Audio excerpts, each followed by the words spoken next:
Obrigado, Alberto.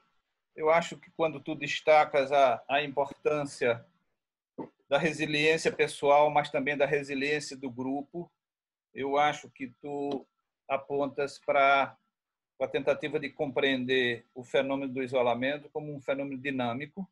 Sim, Dinâmico no sentido de que é da relação da pessoa com os outros, da pessoa com o grupo, deste grupo com todo o outro grupo que ficou de fora e toda aquela ameaça, como eu dizia, que ficou de fora, mas é também uma relação desta pessoa com os seus fantasmas, com o seu inconsciente, com as coisas que acontecem fora do nível objetivo. O Dr. Gustavo Paranhos fez a formação inicial dele aqui em Recife, indo para o Rio Grande do Sul, e do Rio Grande do Sul volta, onde faz mestrado e onde trabalha como preceptor de residentes. Doutor Gustavo, olá, a Evaldo. palavra. Evaldo, primeiramente queria agradecer o convite, né, seu convite. Você é mais do que um colega de área, é um amigo, uma pessoa realmente muito querida por mim. Quando eu voltei de Porto Alegre, né, da residência lá, poder me ajudar também nesse retorno aqui. Alberto e Vinícius são dois outros amigos também, então ainda me colocou nessa roda de conversa com dois amigos, né? E que a gente já teve a oportunidade de trabalhar juntos e ainda hoje temos alguns trabalhos juntos lá na residência de psiquiatria da prefeitura e outros trabalhos ocasionais voltados nessa área, né? Então, é, eu não preparei nada muito estruturado, né? Vou falar um pouco a partir dessa fala de Alberto e da sua. Quando você procurou na literatura de Anne Franklin, eu um terapeuta, um psiquiatra, psicólogo, a quarentena dele, digamos assim, o isolamento, ele passou por 4 campos de concentração do nazismo, ele pôde desenvolver e ampliar uma técnica chamada da logoterapia, né? Que é um tipo de terapia que busca exatamente um sentido para as coisas. Então, uma fala dele é no sentido de que a gente, muitas vezes, não tem condições não tem controle sobre muitas das circunstâncias da nossa vida, né? Como ele não teve, por exemplo, na época do nazismo, a gente também não tem sobre essa situação que a gente está vivendo praticamente o mundo todo, né, da pandemia. Mas a gente tem controle, a gente tem condições de como vai lidar com essa situação, né? Então ele diz que a liberdade se encontra aí, na forma que a gente pode, né, tomar uma decisão de lidar de uma forma mais catastrófica, digamos assim, ou de uma forma em que busca algum sentido nisso tudo, né? Então, assim, mas para isso, de fato, primeiro a gente vai ter que entrar em cada um de nós, né? Como você colocou bem, Evaldo. Então, assim, quem diria, né? Há 4 meses atrás que a gente estaria aqui numa sexta-feira de um feriado, pessoas discutindo esse tema, né? Então, assim, tem todo esse lado inusitado, esse lado dessa mudança brusca que aconteceu na nossa vida. E a gente não teve muito controle sobre isso, né? Nós, em geral, humanos, a gente busca esse controle a maior parte do nosso tempo, né? A gente está buscando um certo controle da nossa vida, a gente quer uma certa previsibilidade, a gente faz planos, a gente tenta saber o que é que a gente vai fazer no dia seguinte, a gente, né? E quando acontece um fato feito esse, isso dá uma mexida, dá uma embaralhada, né? Na nossa e a gente passa por um mecanismo de estresse agudo, né? Então, assim, tem um conceito sobre o estresse que chama de alostase, né, e carga alostática, que é a nossa capacidade, e aí a gente pode usar até o nome resiliência, de lidar com mudanças abruptas, né, nas circunstâncias da nossa vida, interna ou externa, e a nossa capacidade de, digamos assim, de voltar a uma certa normalidade, a um certo equilíbrio, né? Cada um de nós tem essa capacidade, mais ou menos, né? E numa situação feita essa, a gente é meio que testado também, em relação a essa carga alostática, essa capacidade e essa resiliência de lidar com as circunstâncias externas. E como você colocou muito bem, cada circunstância dessa nos força também a uma série de fantasmas, uma série de situações internas também. No momento que a gente passa mais tempo em casa, que a gente se isola, digamos assim, que a gente cria um distanciamento, que a gente muda, né, o nosso estilo de vida, a gente é obrigado também a olhar mais para si, o que pode ser uma coisa boa ou pode ser também uma coisa que traga, né, emoções, sentimentos negativos. Então, assim, o ser humano, como a gente falou, ele busca, né, um certo controle, apesar de que a gente vai saber que esse controle, num nível mais amplo, ele não existe. A gente não tem certeza em relação ao futuro. Mas a gente não pensa sobre isso, a gente não pensa sobre a morte, a gente não pensa sobre o adoecer, a gente não pensa sobre as circunstâncias que podem mudar de um dia para a noite. Isso a gente não pensa no dia a dia até como mecanismo de defesa, né? Seria até bom que a gente pudesse pensar mais sobre isso, mas a maior parte da população não para pensar sobre isso. Então, assim, e quando acontece um fato feito esse, vem um turbilhão de emoções, de pensamentos, o que pode gerar realmente um estresse muito forte, né? No primeiro momento, esse estresse, ele acontece meio que geral para a população, e cada um vai se defender da forma que melhor se adaptou. Então,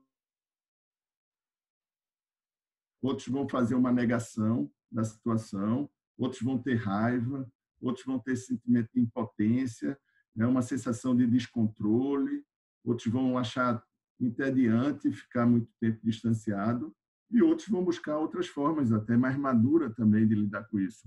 Mas, até certo ponto, a gente tem que entender que esse ajustamento para uma situação nova, né, é normal.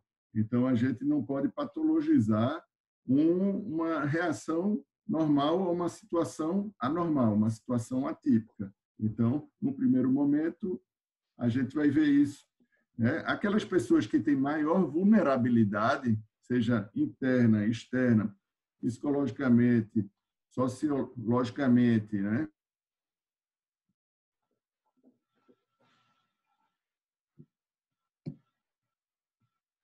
Mais permanente.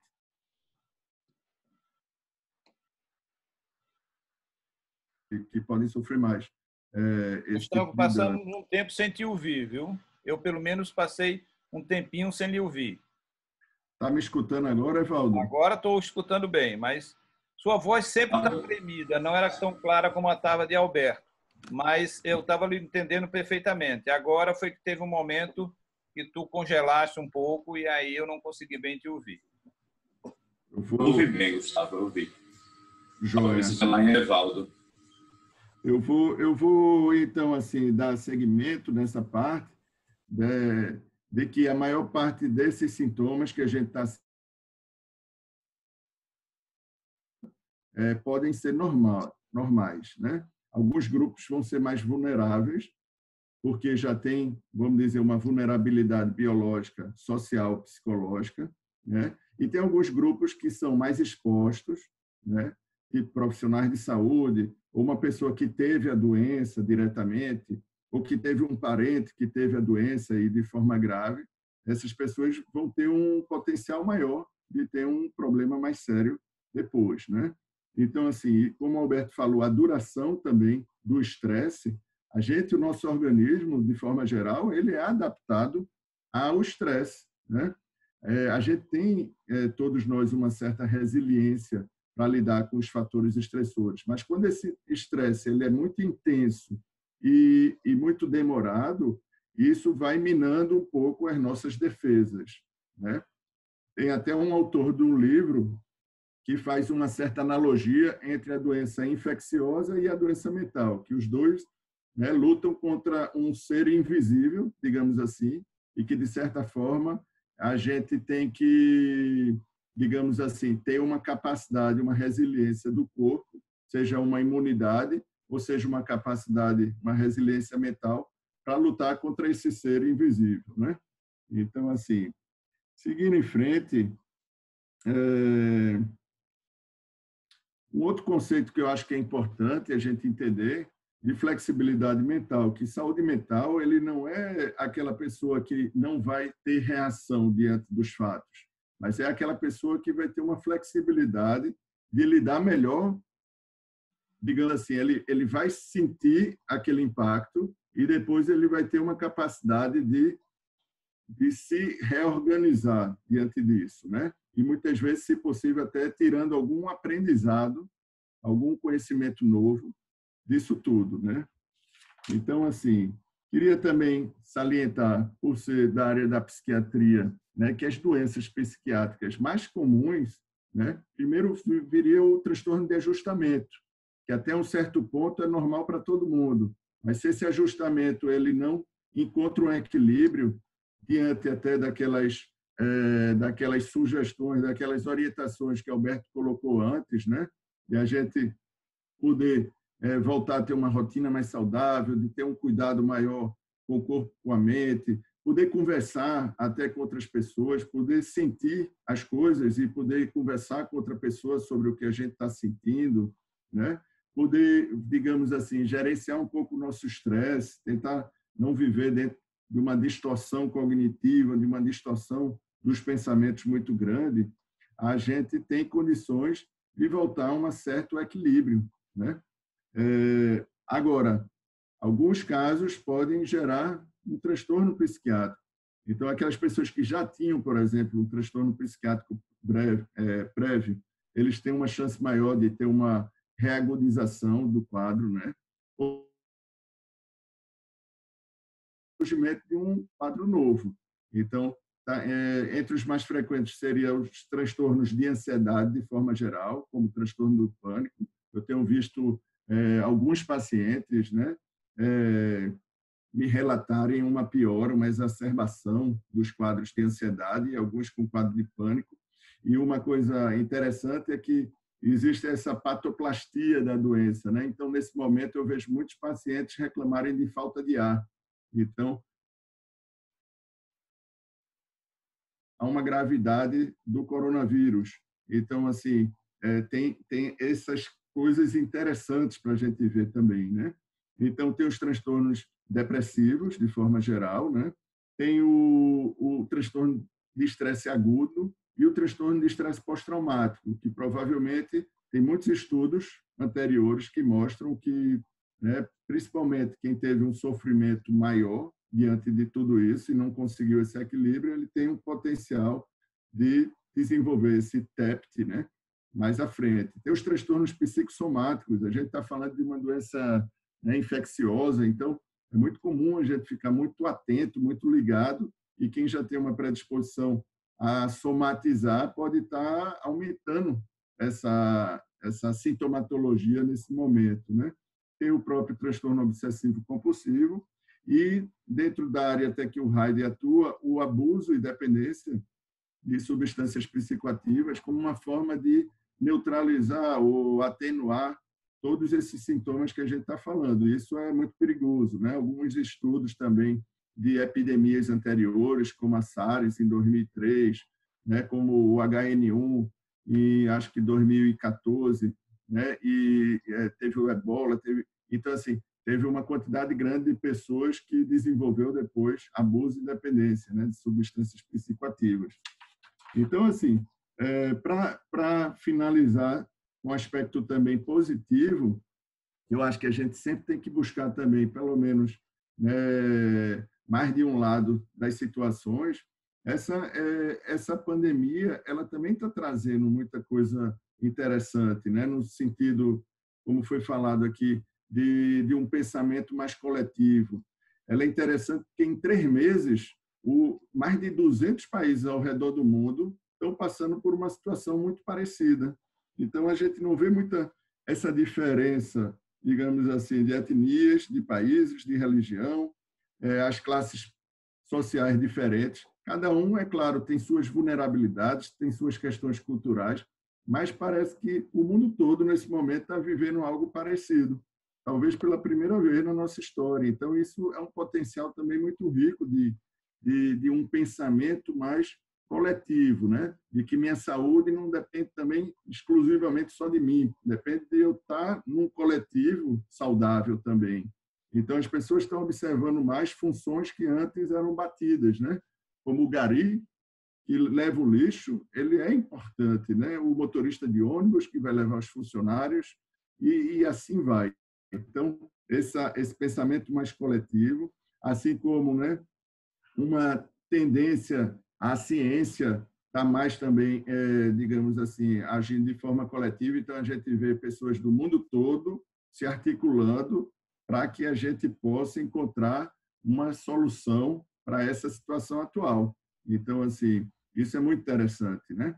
E a nossa capacidade também de se reinventar, cada um, tanto aquilo que você falou muito bem, Evaldo, de olhar para dentro de si e se deparar com alguns fantasmas e de, quem sabe, usar esse momento para poder até elaborar alguma dessas questões, mas também de se reinventar, de ver potencialidades. Isso que a gente está fazendo aqui agora, por exemplo, é um grande exemplo, né, de como a gente pode estar 100 pessoas reunidas usando, né, a tecnologia, o que há pouco tempo atrás a gente até falava um pouco mal da tecnologia, né, que distanciava as pessoas, e a gente está sendo obrigado, de certa forma, a rever um pouco esse conceito. Então, não é tanto a tecnologia em si, mas é a forma que a gente usa. E hoje está sendo essencial, nesse novo momento, nesse contexto, de a gente conectar as pessoas. Então, a gente se conectar também com coisas mais valorosas do que a gente estava conectado antes, né? E aí volta ao livro do Viktor Frankl, de que será que antes nossa vida estava com algum sentido? Será que também não é uma oportunidade, as crises, de a gente poder rever, né, esses sentidos, esses valores, esses propósitos? Então, fica, né, tantas campanhas aí bonitas estão acontecendo. Então, assim, esse aspecto também positivo de uma situação bastante complicada. Então, eu vou ficar por aqui e depois a gente discute mais. Obrigado, Guga. Bem, acho que Gustavo nos traz algumas coisas, ou ele introduz outros aspectos importantes na conversa. Eu acho que fica uma pergunta subentendida na fala dele, é assim: sairemos dessa situação melhores ou piores do que entramos? Ou vamos sair com nossos defeitos e virtudes com as quais nós entramos nesse processo? Eu acho que uma experiência tão global, uma experiência tão intensa como essa está se mostrando, e eu costumo sempre falar que eu acho que os problemas estão apenas começando no Brasil, né? Eu acho que a gente ainda vai crescer muito, muito o número de casos, o número de mortes. Eu acho que essas mortes chegarão muito próximo de nós todos, e a gente tem que se preparar para isso. Eu acho que a gente tem que falar mal do que está acontecendo, no sentido de que do desmonte que estava sendo feito na rede de assistência, e que essa pandemia nos pega num momento de fragilidade e que nós estamos correndo para tentar compensar o tempo perdido. Eu acho que a gente tem que falar também na questão do determinante social da doença, ou seja, esta pandemia certamente terá uma consequência diferente nas diferentes classes sociais, nas diferentes camadas da população. Eu tenho 72 anos, então eu estou dentro do meu apartamento há 4 semanas quase. Mas eu estou dentro de um apartamento que tem 4 quartos, então eu posso, quando não quero conviver com a minha filha, o meu filho, a minha mulher, eu fico aqui no meu quarto e eu me isolo também dentro do isolamento. Mas e as pessoas que têm 2 cômodos para ficar 10, 15 pessoas? E as pessoas que não têm espaço, não é, de convivência familiar? E aquelas pessoas que não têm água para poder lavar as mãos, que é a melhor orientação que nós temos? E essas pessoas, como é que baterá nessas pessoas a pandemia? Qual será a repercussão? Certamente será diferente. A gente tem 2 exemplos na história mundial de pandemias. 2 exemplos, eu digo macro, né? Lá em 1300, que é a peste negra, que vinha através do rato, a pulga do rato, que matou, dizem os escritos, 75 milhões de pessoas. E nós temos a gripe espanhola, que em 1918, no processo da Primeira Grande Guerra, que é espanhola, eu estava lendo sobre isso essa semana, e que não é espanhola, foi uma gripe americana. A gripe espanhola começou nos Estados Unidos, mas como os países viviam com a mordaça na censura e a Espanha permitiu que se divulgasse quando chegou na Espanha, passou a ser conhecida como gripe espanhola, embora tenha começado nos Estados Unidos. E aí morreram 50 milhões de pessoas. 50 milhões de pessoas num montante de habitantes muito menor. Quantos morrerão pela Covid? Quantos morrerão? A gente não sabe. Eu acho que isso de não saber, essa situação que o Gustavo trouxe, que é a incerteza, que é o desconhecimento, e nós vamos aprendendo e nós vamos trocando o pneu do carro com o carro em movimento. Este é o grande desafio. E o grande desafio é compreender o sofrimento que ele bate diferentemente em diferentes classes sociais e em diferentes pessoas. Obrigado, Gustavo. Acho que você falou super legal nesse sentido de nos introduzir, complementando a fala.